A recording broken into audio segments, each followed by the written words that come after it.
Is that the name of your program? Yep, the Battle Minerva. We could spend an hour talking about what that meant.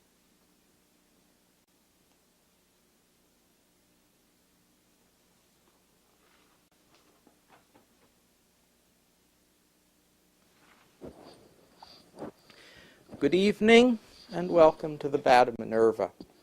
This is Peter Shea. I'm the host bat for the show.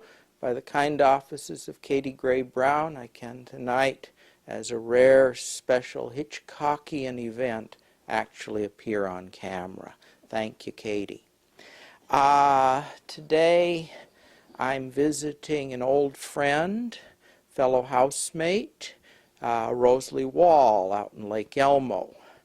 A couple days ago, the United States began lobbing bombs and cruise missiles into Baghdad, and I realized that Rosalie might have some things to say about that.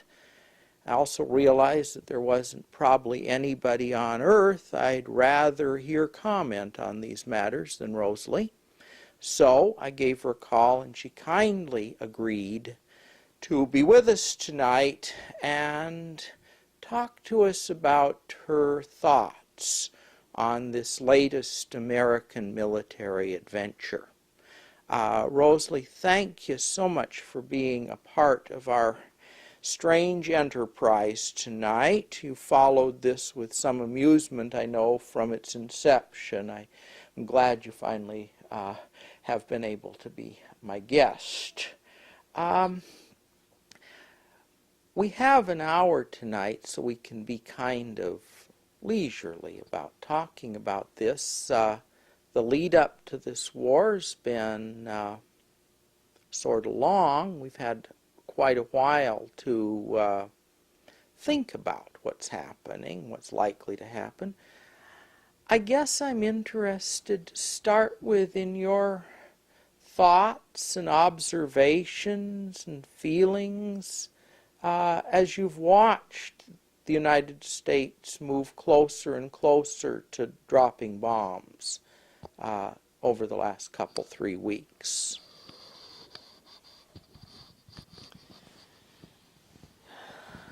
Started long before the last 3 weeks, Peter. It's been years now that this has been moving, that events have been moving toward our deciding that we are going to be the ones who call the shots in the world when it comes to who we think is evil and who we think should be taken out. I feel dismay. And as this time has come, I feel a great deal of shame. I've been paying my taxes all these years. I pay a lot of taxes. And I know that a great part of it has been going into the military budget, and especially since 9/11, although I clearly remember reading at the time of 9/11 that a war against Iraq, started long before then. I mean, it was clear to me as I've read and try to read, and I know you're a part of the alternative media, trying to get facts out there that people maybe haven't had a chance to read otherwise, and I've been trying to glean that kind of information too. And actually, in the press, in the Minneapolis Tribune and the Pioneer Press, and even the Stillwater Gazette, if you look, you can find some information that there may be those who are in control would just soon not have out there. But you can see the outlines of what's going on, and you do read in the 10th column in the middle of the paper on a particular story that somebody in administration makes a statement, like Dick Cheney. Well, this was planned long ago. I mean, we intended to have this war against Iraq. It wasn't something that was triggered by 9/11, and it has just seemed, I think the disheartening thing to me is how relentless it seemed. And I have, I've been retired now for 8 years, and since I left the bench, I've been a public citizen, and that carries certain responsibilities. But I have felt myself impelled to to speak more, to be more open, to last October, with a very small group, start a vigil at the bridge in Stillwater, which we do every Sunday from 1 to 2, and people from up and down the valley have been joining us. And I have been heartened by the great surging around the world of people's voices saying, what we really want is to work.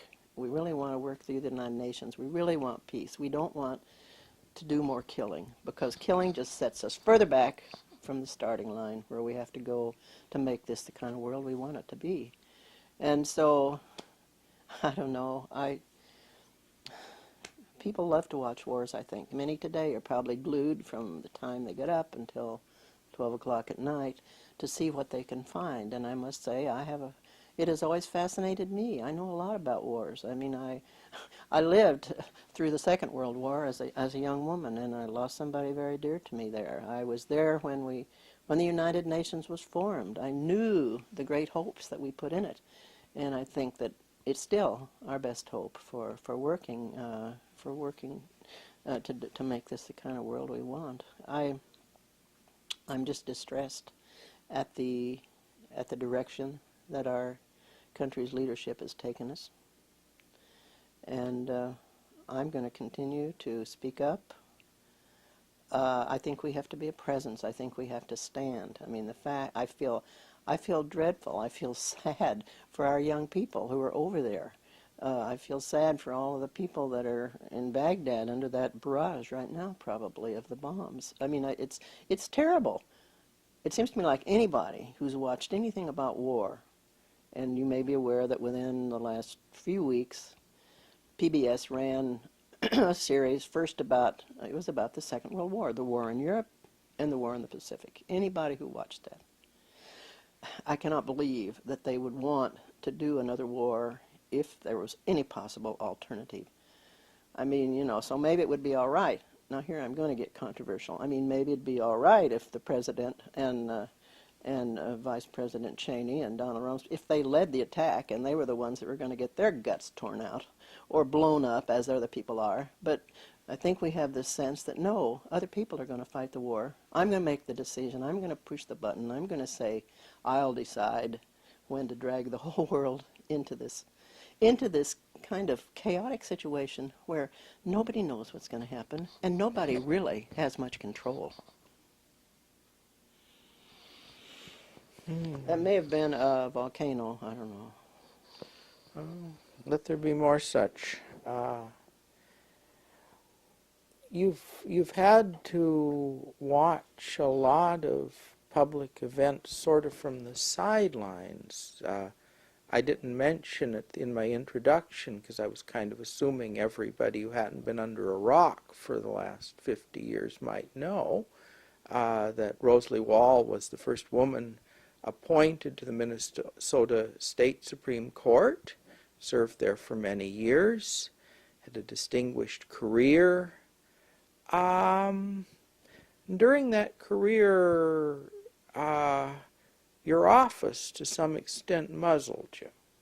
I remember sitting out the precinct caucuses with Rosalie. I mean, she couldn't go and she wanted to go. It's changed now as you become a public citizen. Can you say a little bit about the difference in feel now that you can speak freely? You don't have an office that, in some sense, sets limits on your speaking.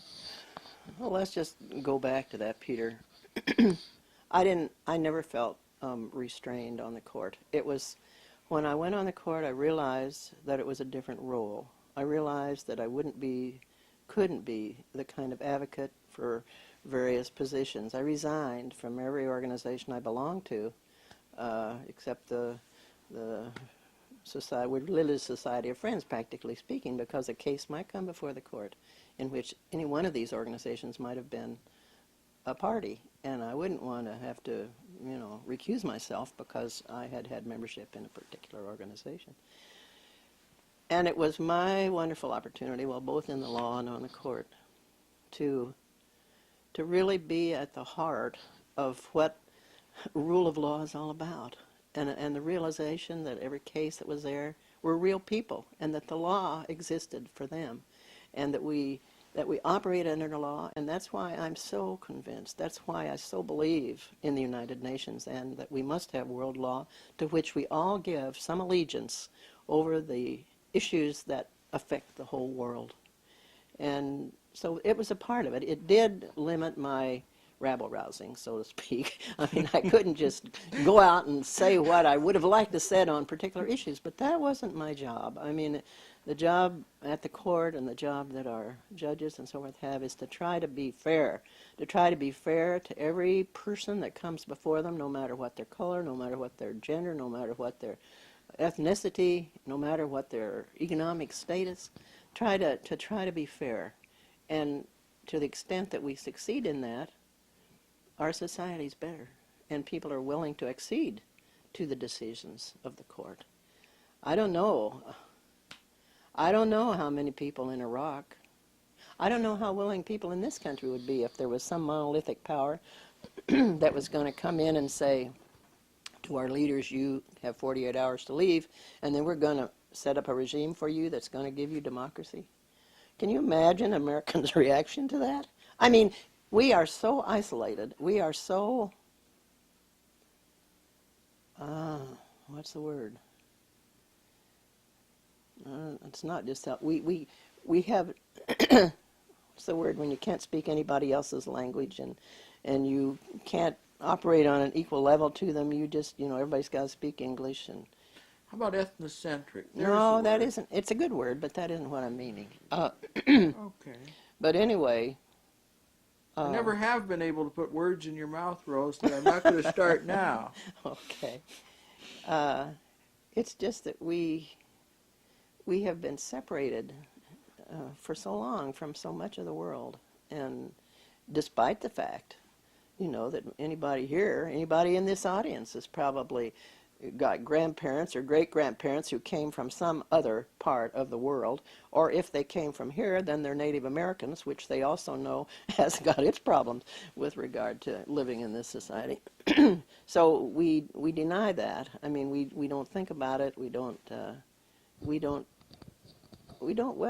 really think about the fact that all the people in the world,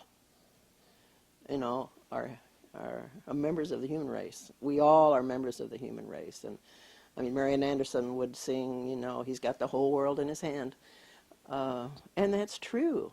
And that's true. That's why, that's one of the basic reasons why, even if I like to kill, and I don't think I do, isn't to say I might not ever kill if, I don't know.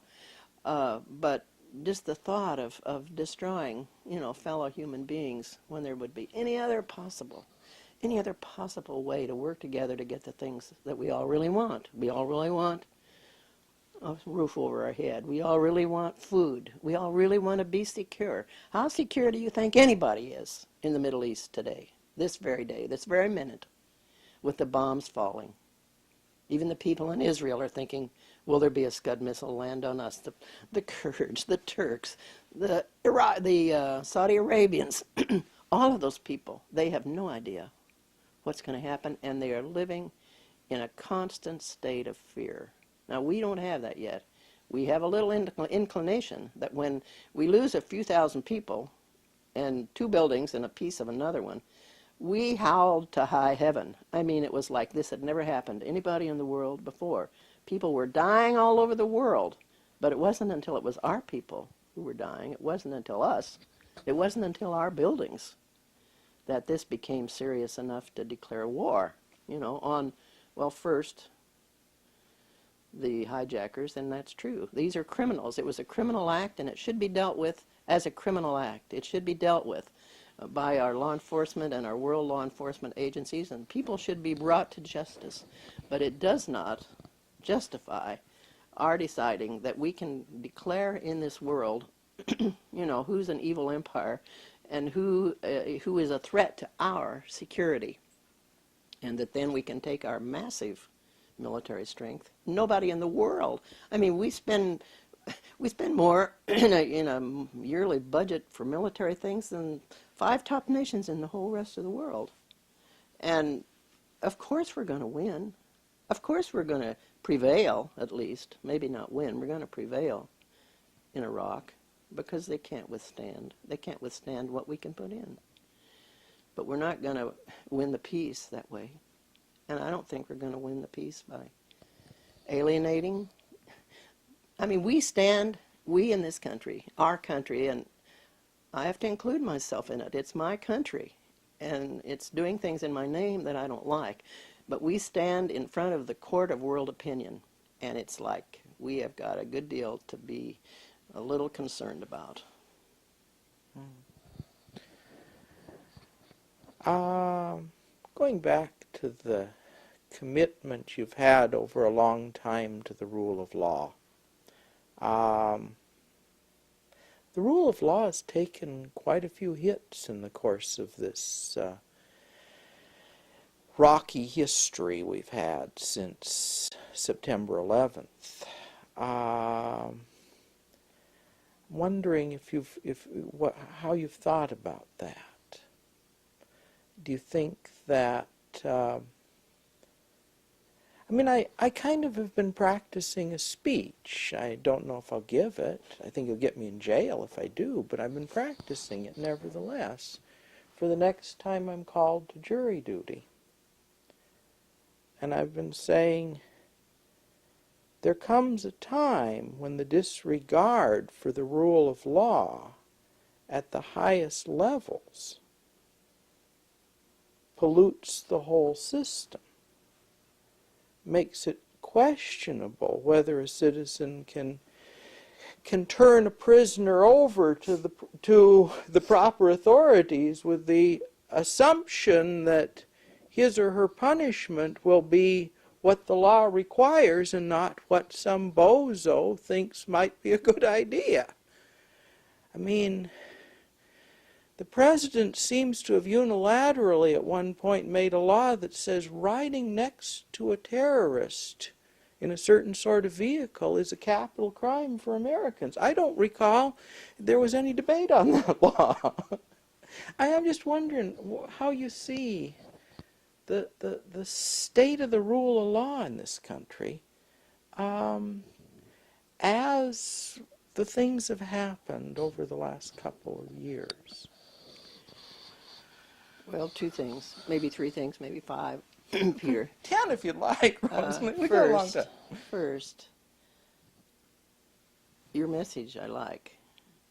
What you're going to say, where you're going to say it, I would disagree with. The juries that I've seen in our lower courts even have been very committed people, very determined to follow the law and find the facts, and they've been serious. I have this wonderful picture in here that was in the Minneapolis Tribune once of these 5 people who were jurors, and they were just looking very pleased with themselves because they had found this woman innocent, and they had also sent a message to the judge that injustice had been done in this case. All right, but so I don't think the jury is the place to make it. Make it to the president. Make it whose administration is thumbing its nose at the law. I mean, Ashcroft, our Attorney General Ashcroft, and some of these laws that have been passed by Congress are, as far as I'm concerned, unconstitutional, but who's challenged them? I mean, who's challenged them? And then if they got to the United States Supreme Court, and by now I think people out there must know it makes a difference, the nature of the appointments that you make, what kind of people you have, whether they're people who are committed to the rule of law, who are committed to justice for everybody, or if they've got an agenda somewhere back there that will plug in when certain cases come before them. I don't know. But it's getting scary. It's getting really scary because I think some really unconstitutional things are going on. And look what's happening. I mean, if you followed the papers lately, our chief judge in the federal district court here, James Rosenbaum, good judge, appointed by a Republican president, served in the Peace Corps when he was young, good, fair person, has been challenged by a congressional committee, by the Republican Sensenbrenner, I think it was there, challenging his sentences in court, his sentences of people who are convicted of drug dealing or sitting next to the person who deals drugs or whatever. And one thing about the judiciary, and one thing about one of the pillars of our constitutional democracy is the separation of powers, and the fact that you each have things to do, and the judiciary has to enforce the laws that the Congress enacts and the president signs and so forth. Some of those laws, when you say get somebody to follow the law, some of those laws, people get so emotional, not about the things that we need to get emotional about necessarily, but about drugs. And there are just horrendous sentences for people in drug dealing cases. And there is, in the discretion of the judge, and they've adopted sentencing guidelines which says if you do this, then you should get this many years. But on the facts and circumstances of the case, judges can deviate. They can go lower or they can go higher. But that's their prerogative. And Jim Rosenbaum has done nothing but follow the law. But this congressional committee, which may well have been urged on by Ashcroft, as far as I know, they want to harass federal judges. Well, just like when Bill Clinton was president and a judge up in New York State suppressed some evidence. They were talking about impeaching him. Now look, I mean, that's not separation of powers, and that's not judicial independence. If we don't have judicial independence, and to the extent that the administration and the Congress try to intimidate our judges, then we're in serious trouble, and then people better worry about the rule of law, because judges, federal judges don't have to worry about, they have a lifetime appointment, which has protected them from the vagaries of public opinion as it came and went, and from the, if there hadn't been federal district judges in the South during the Civil Rights Movement, some of those decisions would never have been made. I mean, if they were state judges that had to stand for election, they wouldn't have dared. They wouldn't have dared to make some of those decisions. So we do need to protect our judges so that they can use their own judgment under the law to the best of their ability. And to the extent that we try to harass or talk about impeachment, that's all we want to do is scare them so they won't do what they feel like ought to be done. I'm again that. Sounds like something worth being again. My blood ran a little cold. Actually, it ran a lot cold a few days ago when I read that they'd captured this second person up right near bin Laden. And they were going to take him and do all sorts of what seemed to me at least very uncomfortable things to him in the general name of interrogation. But since there was a law that said they couldn't actually, subject him to long, excruciating pain, even as a foreign national, we seem to have that idea that we can do a lot of things to foreign nationals that we wouldn't be caught dead doing to our own citizens unless they happen to be riding with terrorists. Anyhow, this guy, they were going to at least threaten to turn him over to some rather nasty regime, like the guys, I don't know, Morocco comes to mind, I don't know why, and then let them kind of work him over and then take him back and see if he'd sing like a bird. I started to get really antsy. I mean, I didn't know that our elected officials were elected to find ways of circumventing the law. I thought they took that oath. I saw them. They do it with a Bible, I think, don't they? Protect and defend the Constitution of the United States, which sort of says that the guys who make the law are in the legislature and the guys who carry it out are in the executive. And does this bother you at all? This idea of when our interrogators reach the limit of their legal rope, then we turn our prisoners over to the folks who can do worse things to them and try to collect the intelligence after we've got the guy in pieces. Right. There are several things that chill my blood about this whole thing, Peter. One of them is, at the time that this announcement was made, that this next in command, whatever, had been captured, finally we have another one of the terrorists. That just happened to come out when the Turkish parliament had voted not to allow American troops on their soil. And it should have been the headline story, but no, this just conveniently came out. And I think if they had him, they probably had him before and were just waiting for some opportunity when they needed to divert the public attention from what some one of our allies were doing. So, all right, so then it comes out that day. All right, that chills my blood.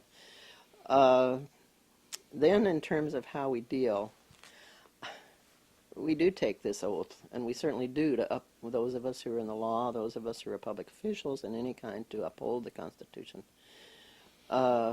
We know that many things are done. I mean, we know from, you talk to any of our people of color who are kind of feel like they have an occupying army sometimes with the police forces. I mean, and I have had occasion to know just from some things that have happened to some of my own family, that people can be battered and they can be coerced, and you don't have to make a big announcement about we're going to send them to Morocco. I mean, who's ever going to know between you and me if I have you in here putting the screws on you? I mean, I don't understand. I don't know the diplomatic point of doing that. No, I don't think we should be able to do it. I don't think we should let somebody else do what we're not and then make it look like, well, we're so law-abiding that we can't do it, but we can. What was that story they told about this old Quaker farmer once who had a mule, and the mule was so stubborn, and he said to the mule, well, thee knows I can't beat thee, but I can sell thee to a Baptist who will. I mean, it's just kind of that kind of a thing, Well, we wouldn't be caught dead doing this, but we'll give you to somebody who can get it out of you if it's to be gotten. I think that you can use different techniques. I mean, you can use, the Chinese use the water torture, but we can use the lights, we can use the food, we can use the, we can control conditions to the point where you're going to talk. You are going to talk. And that's always interested me, that although we have constitutional protections and we're supposed to tell people that they have a right not to incriminate themselves, but more often than not, they talk. I mean, they want to, they want to talk about it, even with the warnings. And I don't know who it is that this man probably wouldn't be able to get it out of him. I don't know. Some people are able not to withstand pain to the point that they wouldn't talk. But we shouldn't do that. But look what we're doing. We've had this embargo on Cuba for how long? And yet we have a part of Cuba under our control, Guantanamo Bay, where we have taken all of these people that we're still holding. How many? I saw, this was in our papers, 11 or 13 have committed suicide. They tried to go to the federal courts with habeas corpus, which is one of our tried and true old remedies. If you're holding me without reason, I have a right to ask to be taken before a court, and you have to say why you're holding me. But what did our courts say? Well, they said, this isn't under our jurisdiction. This is in Cuba. Not under our jurisdiction. Huh. I mean, if that's not sidestepping, but we're holding those people without charges, they're driving them crazy. Maybe they're bad, but that doesn't, in our way of government and under our Bill of Rights, I mean, you don't be mean to people just because they're bad. I mean, as long as they stay within certain limits. Right. There'd be a lot of people in my life in considerable trouble if that was legal. Well, I mean, there's a pattern to these episodes that is disturbing beyond any of the single ones, which is this message that gets sent out loud and clear over the airwaves that whatever the law says, Or whatever I say the law says. whatever the niceties of international law, U.S. law, treaties the U.S. is party to, conventions the United States is party to, in the last analysis, the people who are running the show will find a way to do whatever the heck they want to do, and they'll find a way to finesse it so the courts and the legal system can't get a grip. They're like greased pigs. So they say we're doing it in Cuba. We're doing it to foreigners. He just happened to be in the wrong place at the wrong time. It's collateral damage, that guy who was riding in that truck. You know? Or any one of 100 things. Or the judge had better watch it or he's not going to be a judge much longer. I mean, this sense that the law means whatever the executive says it means I mean, it wasn't an accident that we didn't just hand this guy to Morocco. That we said to the American people, that's what we're going to do. This sense of executive power that's getting trumpeted. It seems to me it's almost more worrisome than them actually doing the stuff. I mean, it seems to me like, I've always wondered where the limits are of contempt of court. Seems to me this administration keeps doing things that look really contemptuous of Is of the absolutely legal contemptuous. system. If you just start out with the congressional committee trying to get the documents from Vice President Cheney about who attended that conference that decided what our energy policy was going to be. He refused. Federal court said, you must turn it over. He has never turned it over. And that's absolutely contempt of court, and nothing's happened. I mean, you're absolutely right that, I mean, this is becoming more and more of an imperial presidency. Just like, Nixon wanted to have that, and he was working towards it, but he went on, he fell in trouble. But with this administration, they're going to keep war and the rumors of war. I mean, you can just look at what's going to happen next. I mean, whole issue of Newsweek, whole page and a half in the Tribune of these horrible weapons of war that we're spending our billions and billions of dollars on instead of for tuition for kids in college and school and so forth. And in the very first paragraph, Alliant, out here, Alliant, right in our own, it's one of our businesses here in Minnesota, and bless their hearts, but they have these contracts and they're making these terrible weapons. In the very first paragraph he said, I mean, these are precision, these are the smart ones. These are not for this war, these are for the next war. I mean, if that doesn't chill your blood, I don't know what does.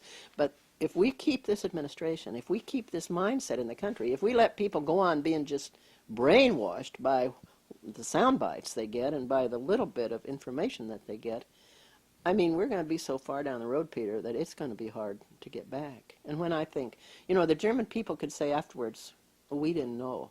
We didn't know what you were doing in that camp outside of town. We didn't know. We can never say that. Every day the papers tell us what they're going to do. I mean, they come out and say, we're going to do this shock and awe thing, Well, they did a little change. I think they're doing the shock and awe right this minute, probably.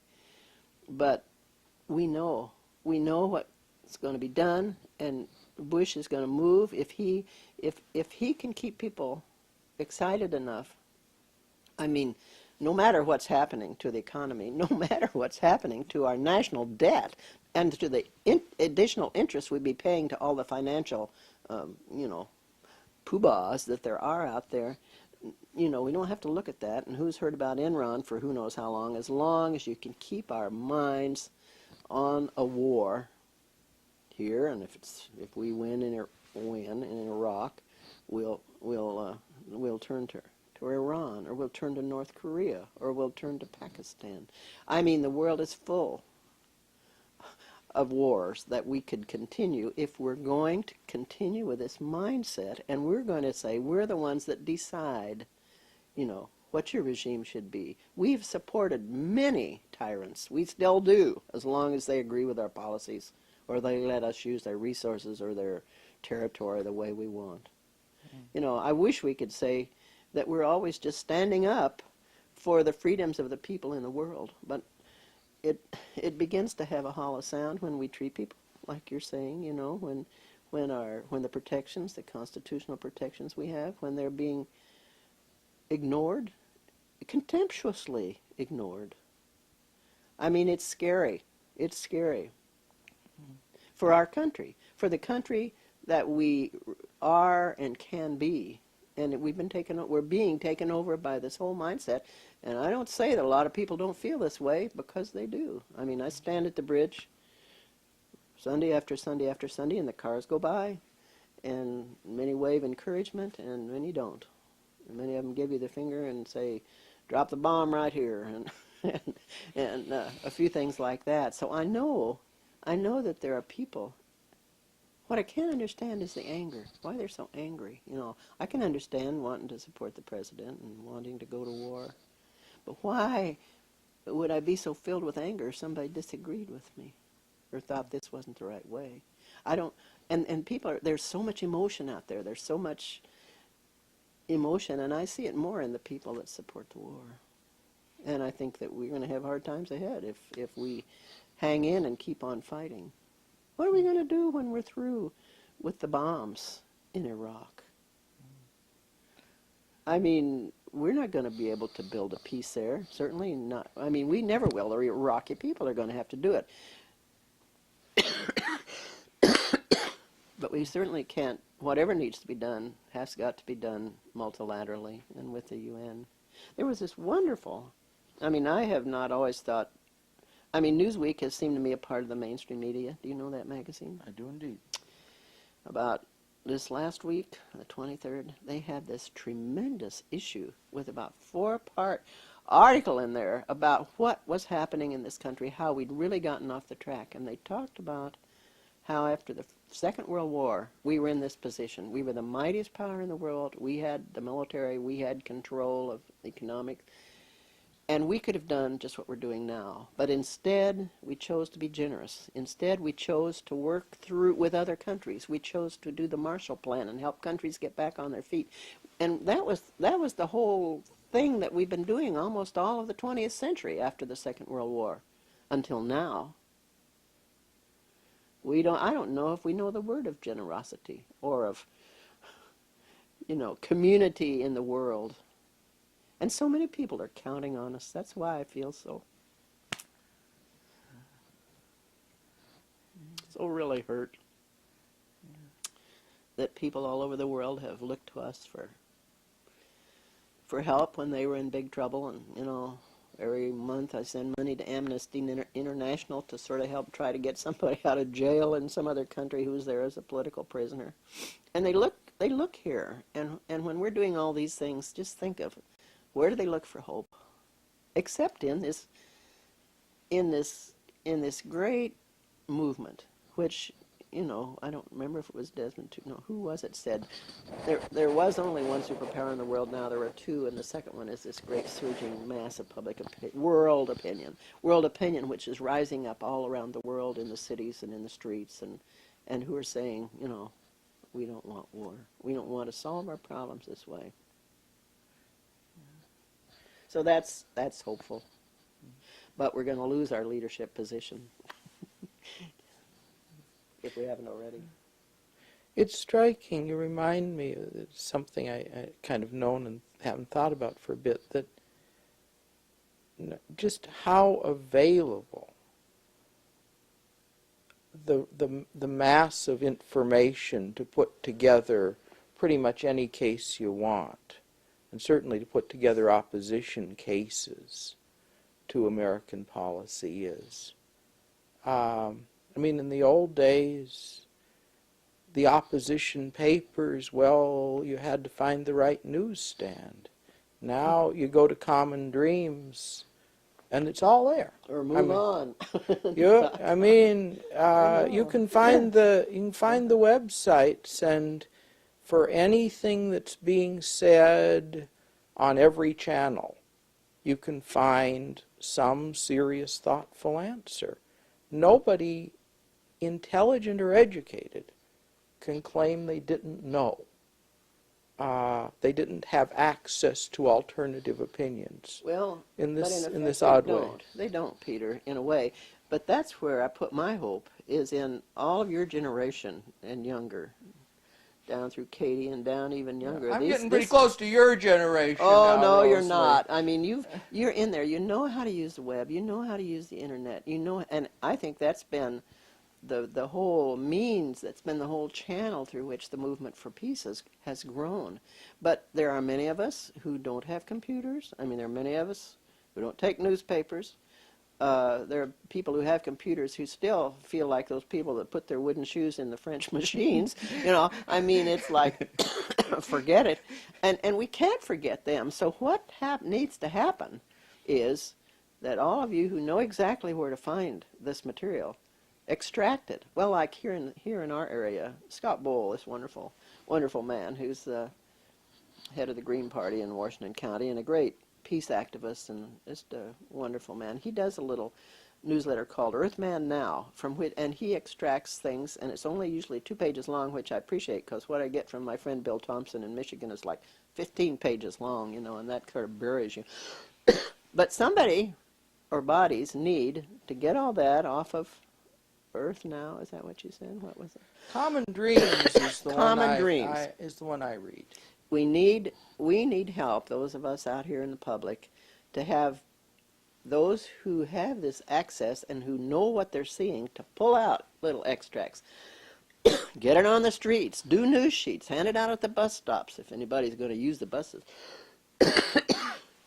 And we need to spread the word. I think that we've got to get it out there. There is access to alternative information, but it's not access that very many people have.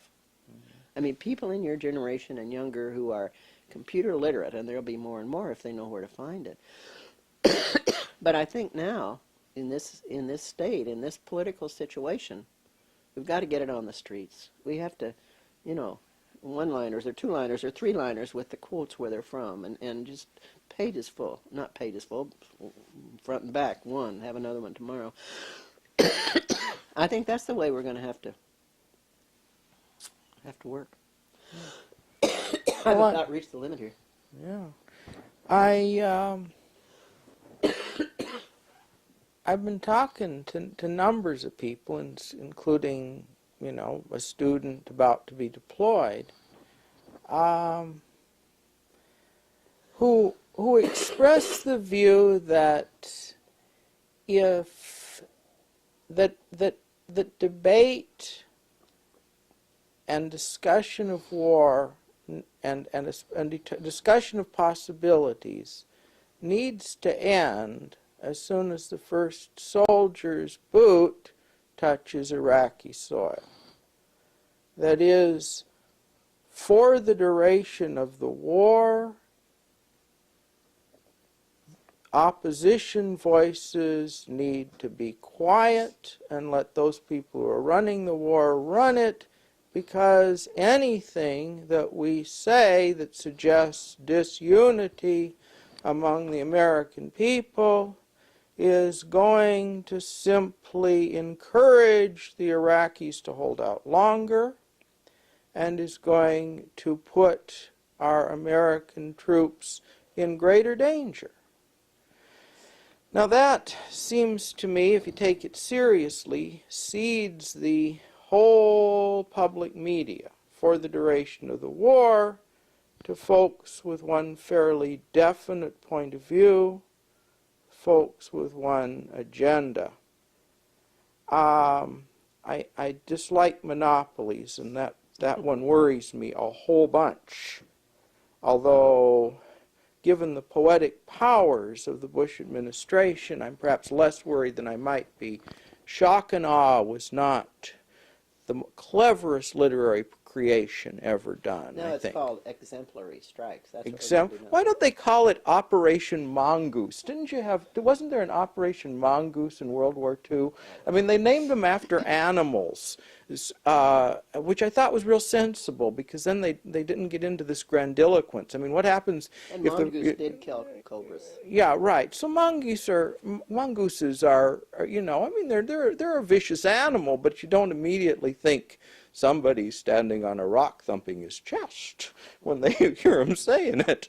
Okay, here's what I want. I'm just wondering how you respond to these folks, or what your thoughts are about these folks who say, For the duration, there's an overriding duty here to unite the country.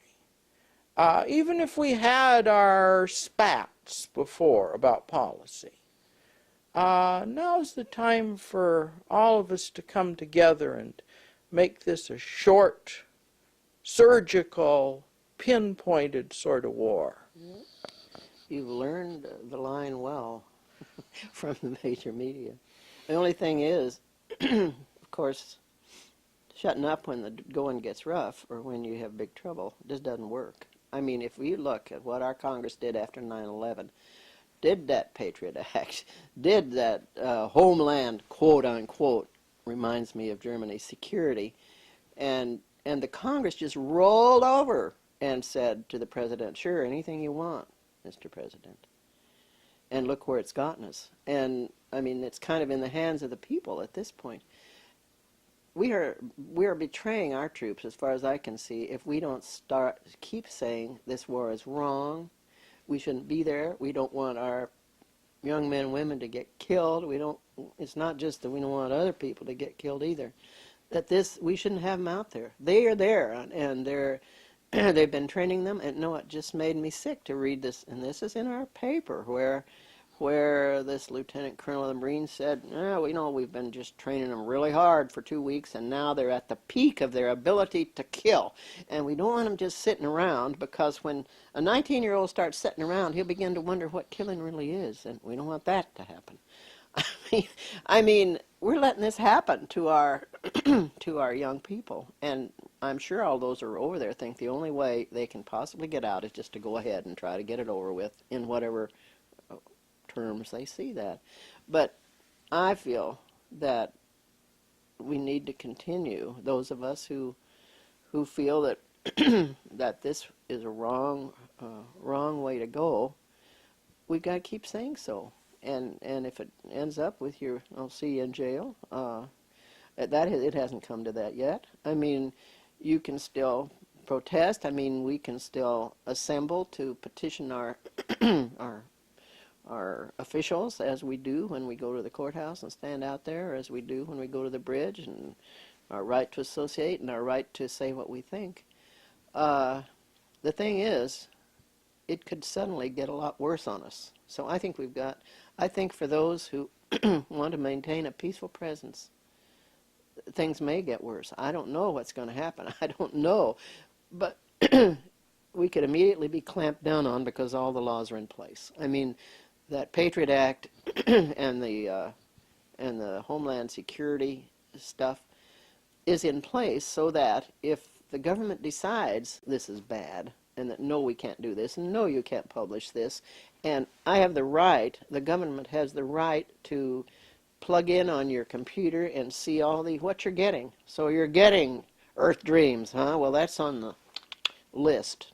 You're in big trouble.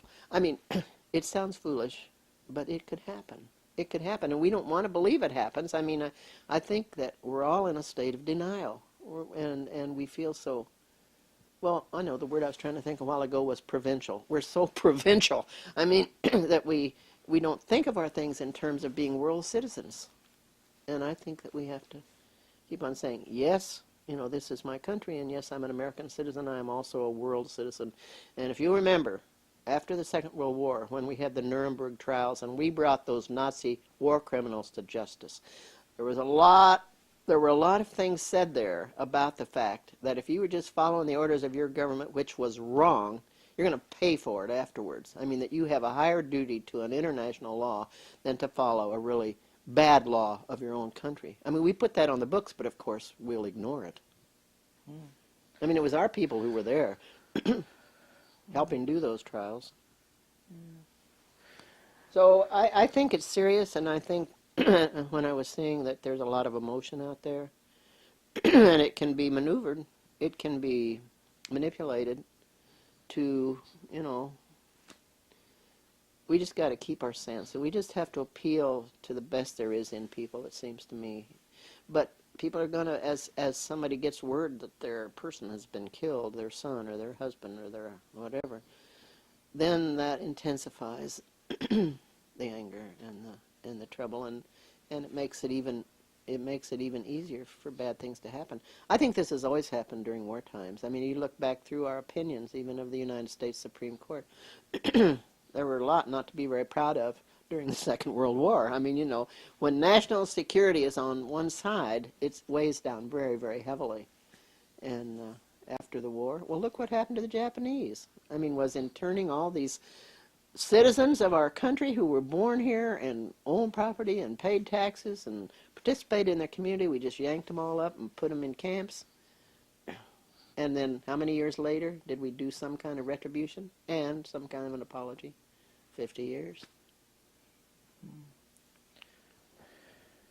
I don't know. It's scary, and I'm hoping that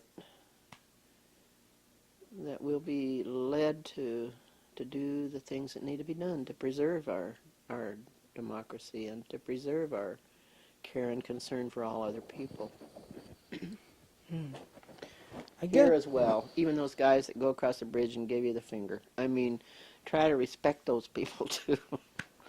Well, I guess I'm struck by one aspect to this whole thing.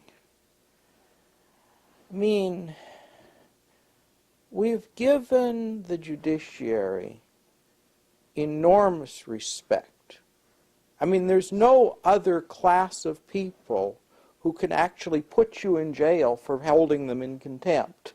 You know, I mean, there are rules, but still. Let me tell you a funny story about contempt, Peter, which lawyers would appreciate, but there was, every lawyer who's ever been into court has been before some judge that just rubbed the heck out of him. Anyway, this man lost his case, and before he was out of the courtroom, he said, "Oh, the judge is a horse's ass," and the judges held him in contempt. And you know, all the lawyers were saying, you know, every judge has thought that the judge was a horse's ass, but you got to wait till you get out into the corridors to say so. Yeah. You don't say it in the courtroom. Well, I just want to say we're in the corridor right now. Yeah. I'm not in the courtroom. I wouldn't say this in a courtroom, but it sure seems like there are a lot of people. To have gotten to this pass, there must have been a fair number of people in black robes lying down on their back and wiggling their little feet in the air. And I'm wondering if that's what you think. The judiciary would not be respected. I mean, the judiciary doesn't have an army to enforce its decrees, although eventually, as in the Little Rock case, Eisenhower had to send the guards to enforce a judicial decision in Brown v. Board of Education. So that there is the thought of it, but ordinarily, except for contempt, if you refuse to do what the court says, it can arrest you and bring you in and ask you why you did that. But over the years, the court, and it has to have been by its adherence to the law, by its fairness, by its understanding that the law is for people and for not just the safety and security of society and the community, but for all people. And if through our history since 1789 or whenever the Constitution went into effect,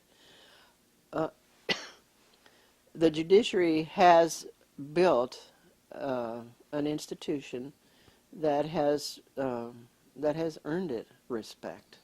And I think most people who serve on juries, like you probably have, Peter, I've heard so many of them who really appreciated being a part of the system, were grateful, not sit and wait in 2 days in the jury room, but when you're actually hearing a case, you know, really involved and really appreciative of a fair judge. You could see how this judge conducted things.